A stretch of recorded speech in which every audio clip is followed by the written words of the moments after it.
This is E.T. Part 1 of this two-part video series gave reasons why American athletes prior to 1960, that's the year Dianabol became available, that athletes prior to 1960, in particular bodybuilders, weightlifters, and those in any sport that required speed, strength, and power, may have had access to and may be used one of several anabolic steroids. Now, listen as E.T.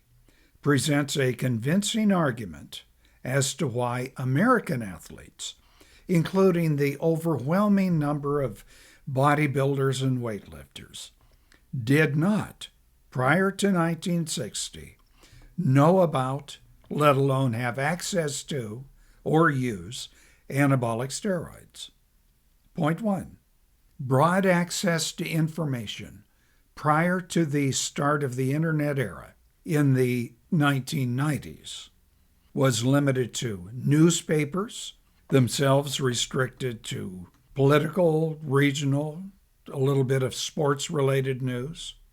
Besides newspapers, there were magazines, the majority of which specialized mostly in stories and articles addressed to domestic life, in other words, women, the trades, and short stories. And then there were books, very expensive until the late 19th century. And most of them were novels, or if nonfiction, they dealt with religion and self-help. Then there was broadcast radio. That did not begin until 1920, and it had limited programming, mostly entertainment. Then there was broadcast TV. In the United States, you don't have broadcast TV, except experimentally, until 1945. And like radio, it concentrated on entertainment. The thing to remember is this. There existed in the United States, aside from obscure academic journals, very little widely available sources of information, and hardly anything that mentioned the research in testosterone. And if any media did exist to cover the subject, they would be subject to strictly enforced codes. In other words, no media, including print, would be allowed to mention, because of legal and social proscriptions, would be allowed to mention, let alone discuss, anything related to reproductive organs. I'll give you an example of how restricted things were. In 1954, a film came out. It was called The Moon is Blue, and it would be the first to challenge the movie code, the PCA code, and it did so with words. There were two in particular that were considered offensive. And if you have any children listening to this now, send them in the other room. All right, here are the words that appeared in the movie The Moon is Blue. One was pregnant. The other was virgin. Now, does that give you an idea of how restrictive that things were back then, that those two words would be considered offensive? Those who believe anabolic steroids were widely known about in the United States will say that the Eastern Bloc countries used them by at least 1952, and that American publishers of weightlifting and bodybuilding magazines would likely have known about it. Well, E.T.'s answer to those points are the following. Number one, the Soviet Union, in fact, the whole of Eastern Europe, was ultra secret about its supplementations.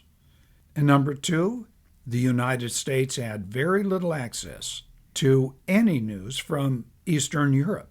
And that would continue until Richard Nixon formalized in the early 1970s United States-Soviet relations. Point 3.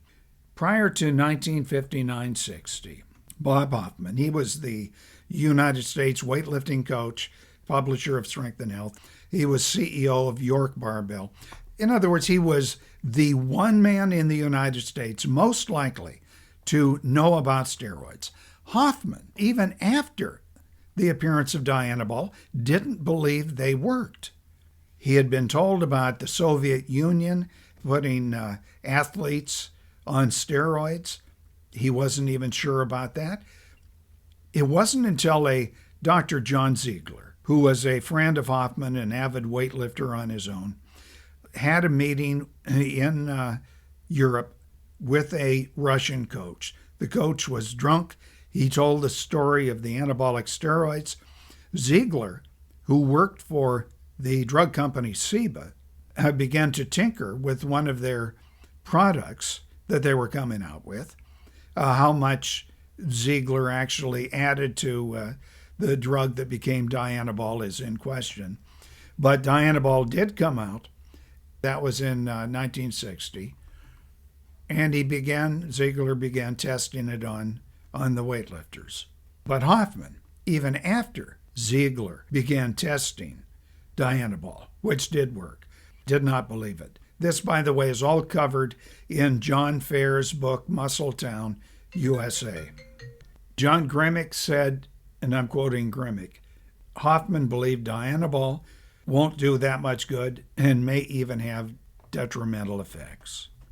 Now, you might wonder what Hoffman did ascribe to the rapid advances the Soviet athletes were making. Well, he thought it was food.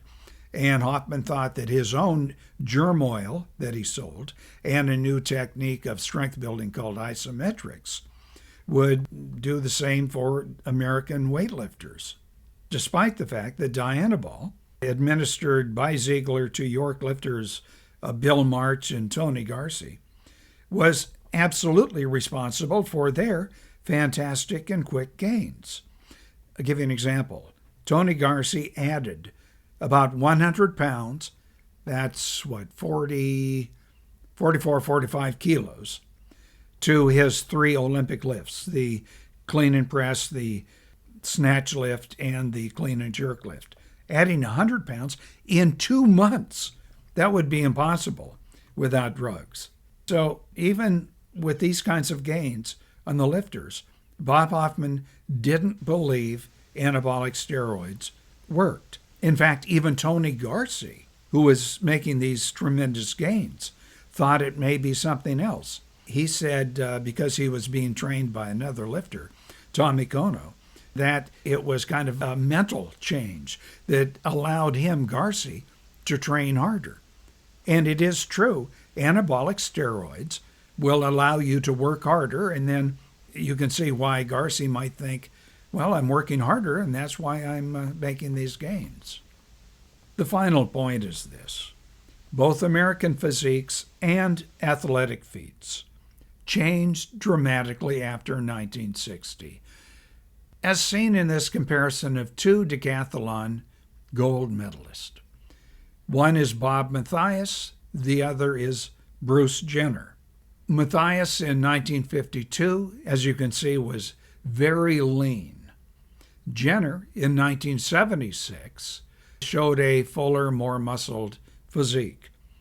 So E.T. believes that, and I'm speaking generally, 99% of pre-1960 American bodybuilders and athletes must be considered natural. In other words, not chemically enhanced.